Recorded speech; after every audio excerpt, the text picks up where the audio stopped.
Welcome to my class of cyber security. Today we will learn about email crime and identity theft. Email has fast emerged as the world's most preferred form of communication. Billions of email messages traverse the globe daily. Like any other form of communication, email is also misused by criminal elements.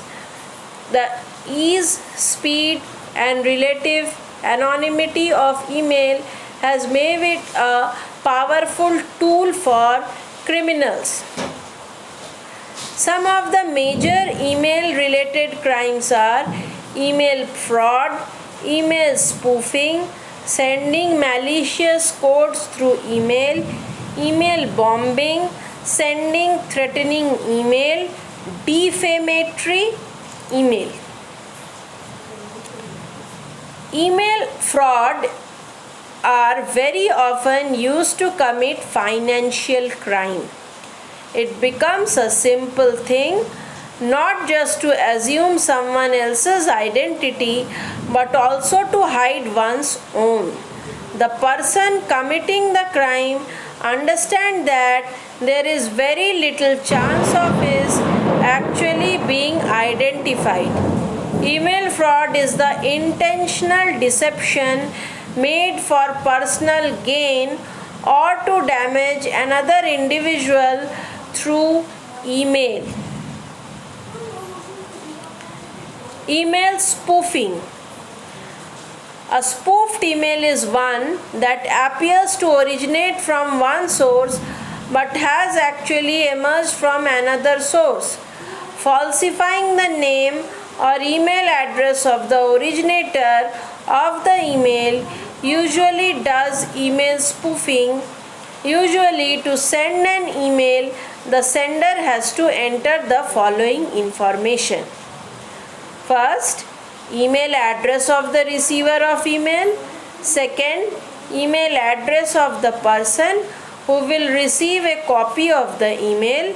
Third, email address who will receive a copy of email referred to as carbon copy, and this was referred to as BCC. It is blind carbon copy. Next, subject of the message and then message.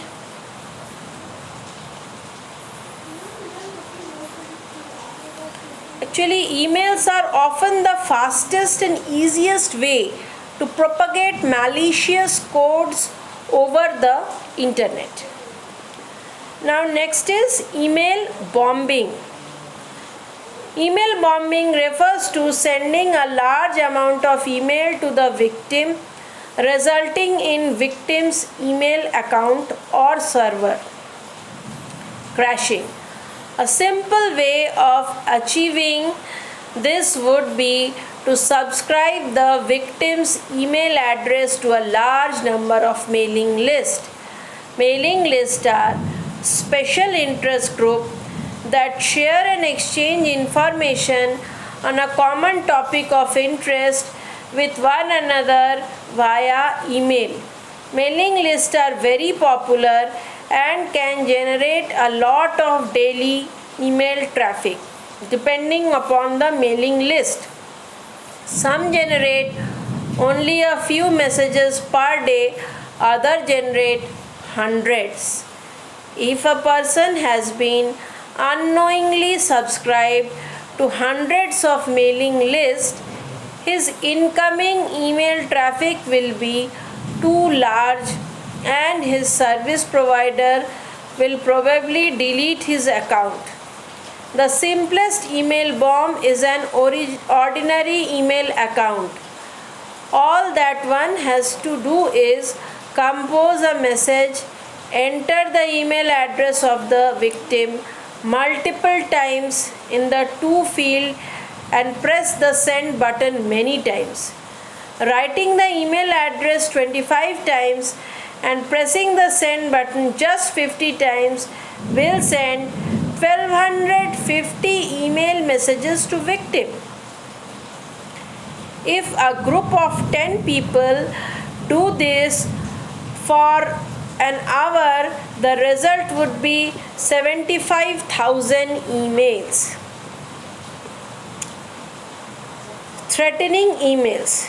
Email is a useful tool for technology savvy criminals thanks to relative anonymity offered by it.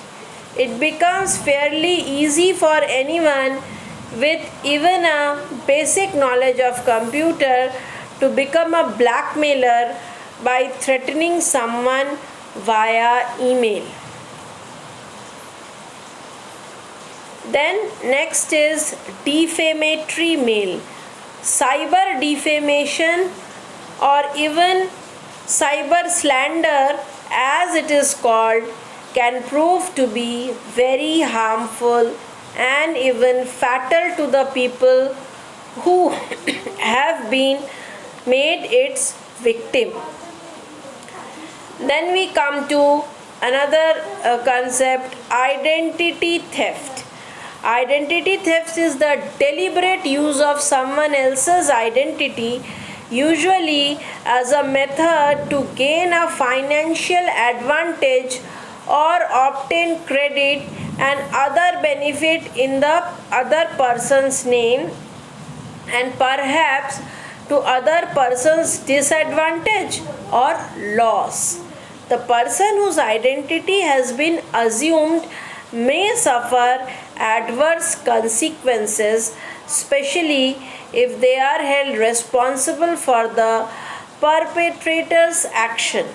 Identity theft occurs when someone uses another's personally identifying information like their name, identity number, credit card number without their permission to commit fraud or other crimes. Identity theft occur in these situations. The term identity theft was coined in the year 1964. What are the different types of identity threats?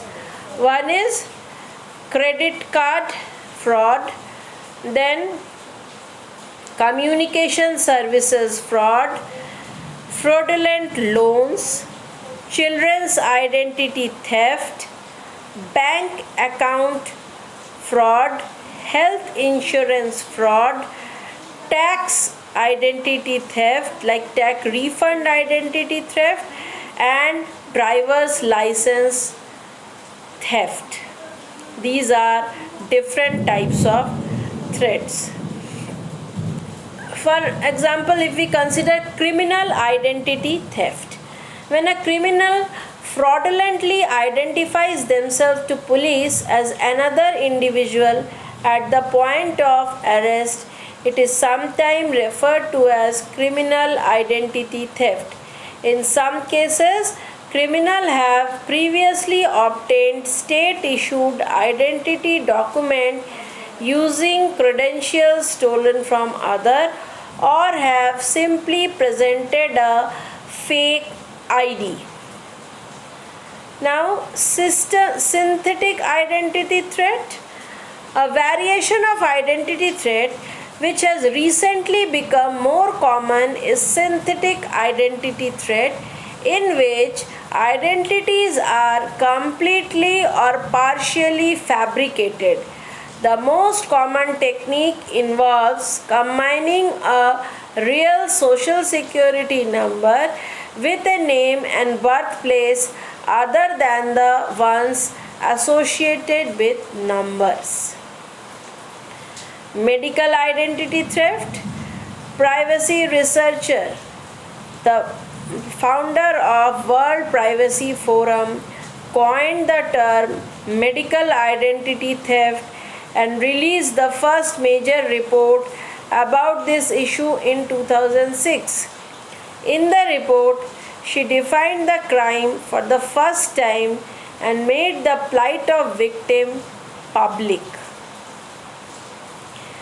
In addition to the risk of financial harm common to all forms of identity theft, the theft's medical history may be added to victim's medical record. Inaccurate information in victim's record is difficult to correct and may affect future insurability or cause doctors relying on this misinformation to deliver inappropriate care. Child identity theft occurs when a minor's identity is used by another person for the imposter's personal gain.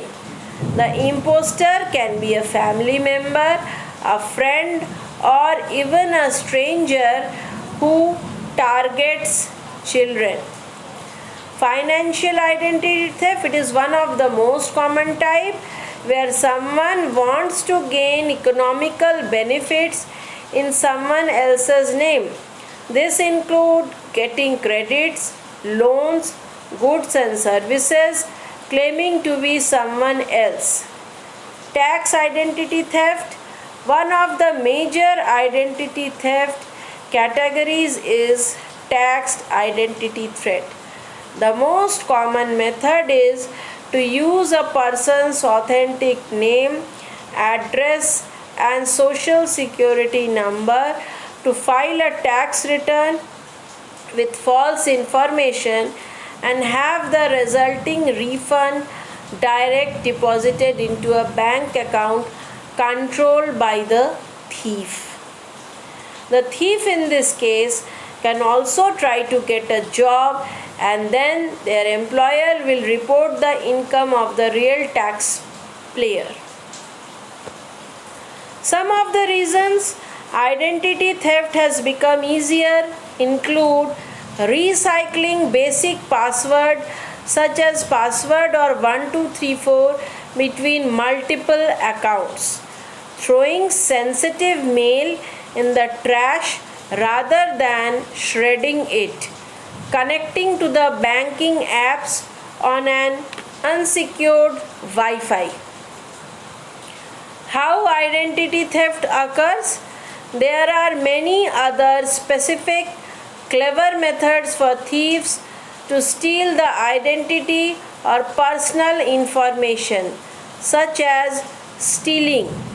Beware of leaving your wallet or unopened mail around the house or in your car. Grab and go can happen in a heartbeat. Dumpster driving. Some thieves go through garbage can to find information such as unopened pre-approved credit card. Change of address. Thieves can fill out change of address request form.